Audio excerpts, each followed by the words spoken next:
Madame Le Pic et Monsieur Durand ont un point commun, ils détiennent tous les deux une arme de manière irrégulière, c'est-à-dire sans avoir la capacité juridique à la détenir.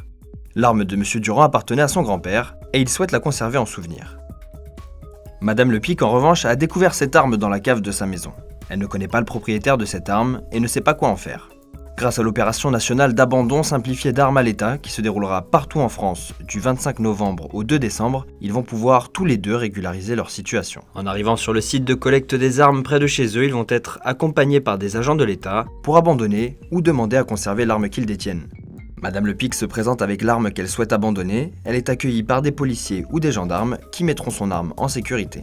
Ils vont ensuite simplement identifier l'arme qui a vocation à être détruite et demander à Madame Le Pic de renseigner son nom, son prénom, sa date et son lieu de naissance. C'est fini, Madame Le Pic rentre chez elle, sans l'arme qui l'encombrait et surtout sans la crainte de poursuites judiciaires pour détention illégale. Monsieur Durand, lui, est venu sans l'arme qu'il détient, mais a pris le soin d'apporter des photos de cette arme. Il est également accueilli par des agents de la préfecture afin de créer un compte personnel dans l'espace détenteur du système d'information sur les armes. Son compte lui permettra de demander l'autorisation à l'administration de conserver l'arme de son grand-père. En compagnie d'un agent de la préfecture, il va créer son compte détenteur d'une arme héritée ou trouvée sur le site internet du SIA.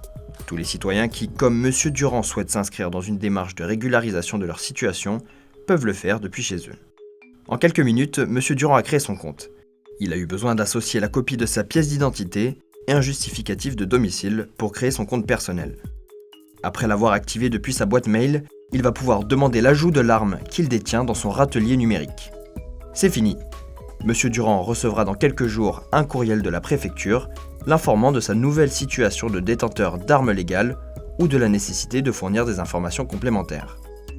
Grâce à Madame Le Pic et Monsieur Durand, 2 armes sont sorties de la clandestinité. L'une sera détruite, l'autre sera conservée par son nouveau propriétaire qui est maintenant sensibilisé pour conserver son arme en toute sécurité. Comme Madame Le Pic et Monsieur Durand, rendez-vous sur le site de collecte des armes près de chez vous du 25 novembre au 2 décembre. Et si vous ne disposez pas de véhicule personnel ou que vous êtes à mobilité réduite, ne prenez pas les transports en commun, contactez votre préfecture. Les armes peuvent aussi être prises en compte directement à votre domicile en cas d'abandon. L'opération ne concerne pas les objets dangereux, munitions de guerre, obus, grenades, explosifs, poudres, artifices, munitions de calibre égal ou supérieur à 20 mm. Si vous en détenez, appelez votre préfecture pour organiser un enlèvement sécurisé. Vous pouvez aussi faire la démarche de régularisation depuis chez vous en créant un compte dans le système d'information sur les armes. C'est simple, rapide et gratuit. Opération nationale d'abandon simplifié d'armes à l'État du 25 novembre au 2 décembre 2022, partout en France.